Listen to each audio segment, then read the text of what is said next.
José, ¿cómo estás? Bienvenido, muchas gracias por acompañarnos. ¿Qué tal? Buenas noches, José, un ¿Cómo te va? gusto. Bueno, Bien. Pepe, a ver, ayúdanos un poquito en este sentido. Ha habido muchos anuncios. ¿Crees que estos anuncios que se han venido realizando en las últimas horas van a ayudar centralmente a quienes más lo necesitan? ¿Hay sectores que han quedado desprotegidos? ¿Cómo observas vos? Bueno, digamos, además de los anuncios que ya se habían hecho respecto de los trabajadores, el decreto 329 que prohíbe los despidos y la suspensión en todo el país por 60 días, me parece que le va a brindar una tranquilidad a mucha gente que está preocupada por su situación laboral. Ahora, yendo ya a la preocupación para las pymes, para los comercios, para los profesionales que tienen personal a cargo, para todos aquellos que tienen personal a cargo, a la hora de tener que pensar en liquidar los sueldos y en pagar los sueldos en un mes donde en algunos casos algunos solo trabajaron 2/3 del mes, o sea, 20 días o un poquito menos, y algunos otros, como recién decían, restaurantes, espectáculos, digamos, turismo, prácticamente ha sido un mes en blanco.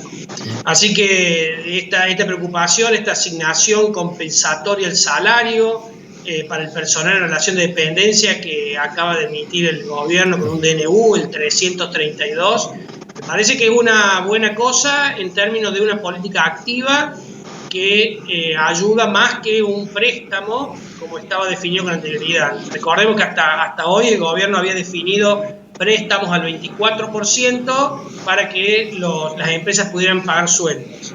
Pero no todas las empresas, no todas las pymes, no todos los estudios profesionales o consultorios o comercios son sujetos de crédito o tienen una carpeta abierta para obtener ese préstamo. Así que me parece que esto es un avance y la gran duda, José, en esto es cómo se va a viabilizar esto, cómo se va a volver operativo, porque el decreto está fantástico y si después queremos profundizar. Sí. Es una ayuda para las empresas que tienen hasta 100 empleados y para las empresas que tienen más de 100 empleados hay una repro pensada también para ayudarlos a ellos. El problema es cómo el ministerio, cómo la AFIP, cómo los distintos órganos encargados de reglamentar este decreto y de operativizarlo lo logran. Hasta ahora el Estado no ha sido ágil para este tipo de cosas y los sueldos ya se tienen que pagar, ya comienzan a pagarse. Así que me parece que bueno, este es el gran desafío, que este decreto que tiene una ayuda concreta y activa para todas las empresas que tengan necesidades y que no hayan podido vender el aislamiento, puedan tener una ayuda. Bueno, también aquí en la provincia se conoció estos créditos por 4.500 millones de pesos que, dijo el gobernador, beneficia a 80.000 cordobeses. ¿Esto también es factible de llegar rápidamente con esto? Dice que ya se han otorgado, pero que están en tratativas online de acreditar más posibilidades de estos créditos. ¿Sirven también? ¿Ayudan? Sí, siempre los créditos ayudan, pero no son la solución. Hay muchísimas empresas que no son sujetos de crédito y no pueden obtener crédito. El gobernador dispuso una serie de garantías para aquellas empresas, pero a veces no es fácil instrumentar esas garantías. Seguramente, no tengo la cifra definitiva, pero seguramente avanzó mucho más rápido aquellas empresas que ya eran clientes del Banco de Córdoba y que ya pagaban los sueldos por el Banco de Córdoba. Para ellas fue mucho más fácil avanzar en esta línea de préstamos. Seguramente para aquellas que no son clientes, para aquellas que no son sujetos de crédito y que necesitaban ese aval del gobierno, aval que el gobierno nacional hoy lo sacó también, lo definió, hasta 30.000 millones para dar aval, a veces no son fáciles de implementar ni son rápidos de implementar. Entonces hay que hacer algunos otros tipos de medidas activas como esta que definió el gobierno nacional, que son buenas, pero que de nuevo, la duda que me queda y que le queda seguramente a todos los empresarios,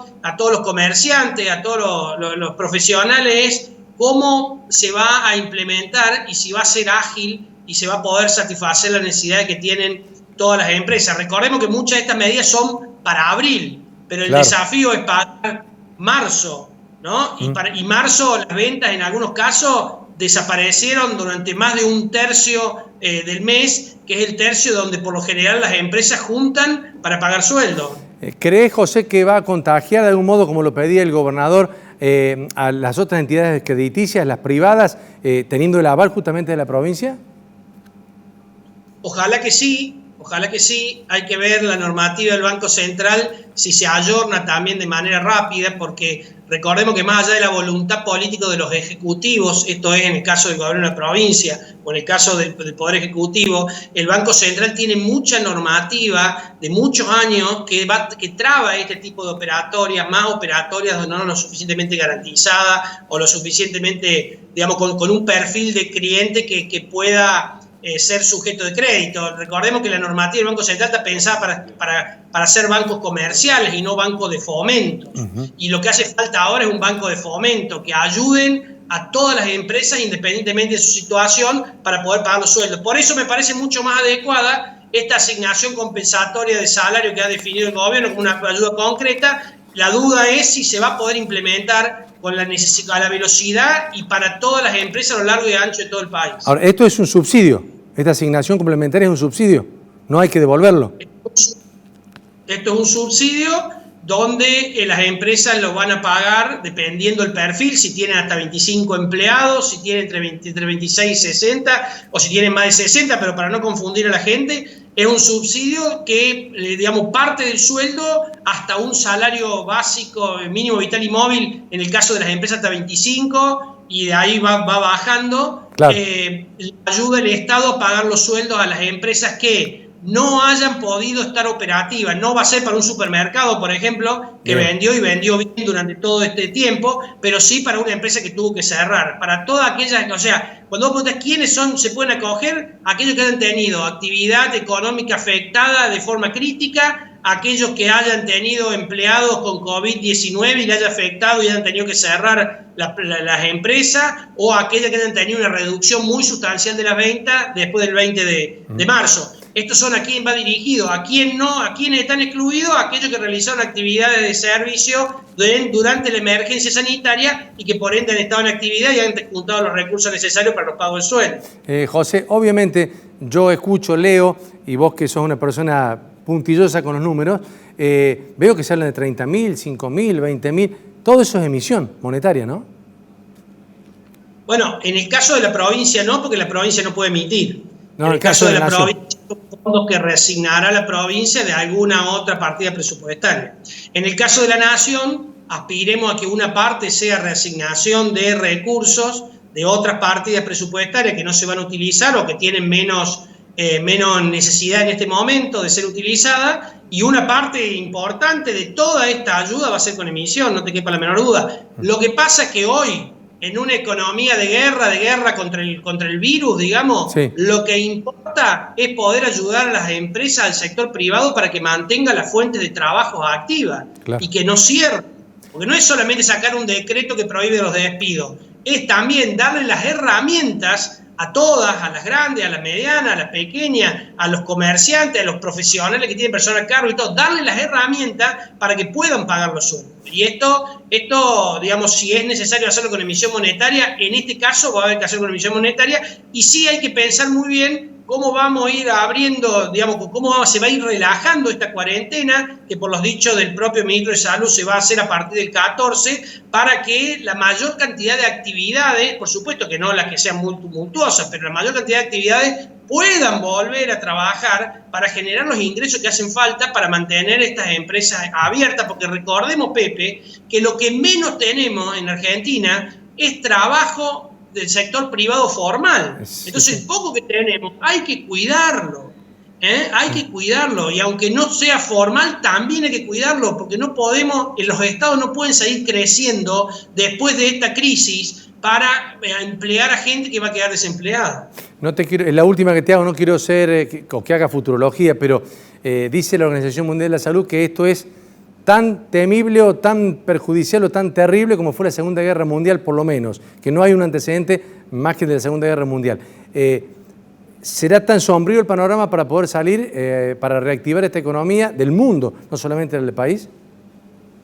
Si uno ve a China y ve a Corea, me parece que es un panorama demasiado sombrío. Si uno ve a Italia y a España, se debería preocupar muchísimo más, ¿no? Así que la verdad que esto el tema, digamos, vinculado a la epidemia del alcance del punto de vista médico, no soy yo quien lo puede llegar a decir, pero uno viendo a China, digo, no parecería un panorama tan tétrico. Lo que sí creo, como una guerra mundial, digamos, como fue la guerra mundial, lo que sí creo es que, digamos, ya no hay mucha discusión de que en el mundo va a haber una recesión en el año 2019, por lo menos en el primero y segundo trimestre de este año, y me parece que lo que uno tiene que apuntar es que no haya una depresión.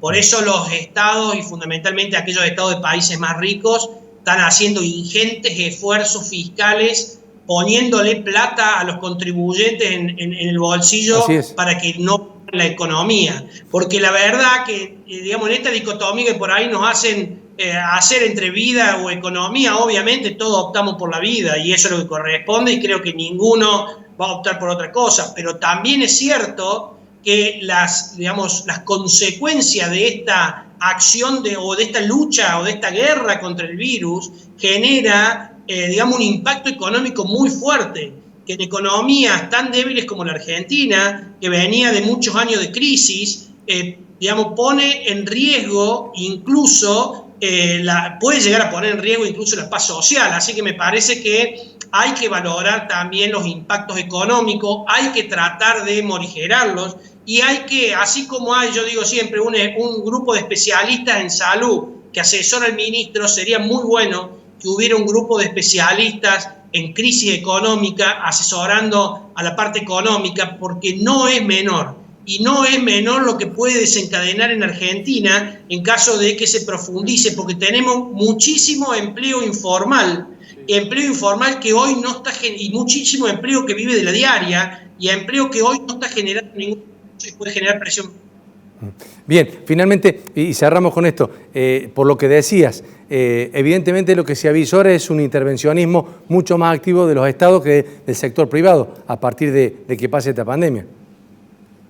Es que es así, es durante la pandemia el sector, digamos, público tiene que generar política fiscal, tiene que mantener activa la economía durante la pandemia. Después de la pandemia habrá que ver, si vos querés verlo en términos de la Segunda Guerra Mundial, habrá que pensar un plan Marshall, digamos, para reactivar la economía mundial después de esto. Algunos países van a salir rápido porque tienen recursos y posibilidades para hacerlo y porque los agarró mucho mejor parado que a nosotros. A otros países como la Argentina y muchos emergentes le va a ser bastante más duro, pero bueno, yo creo que hoy lo importante es poder transitar este aislamiento o este alejamiento social sin generar una crisis económica de una magnitud que impida poder llevar las medidas, digamos, sanitarias que necesitan los países.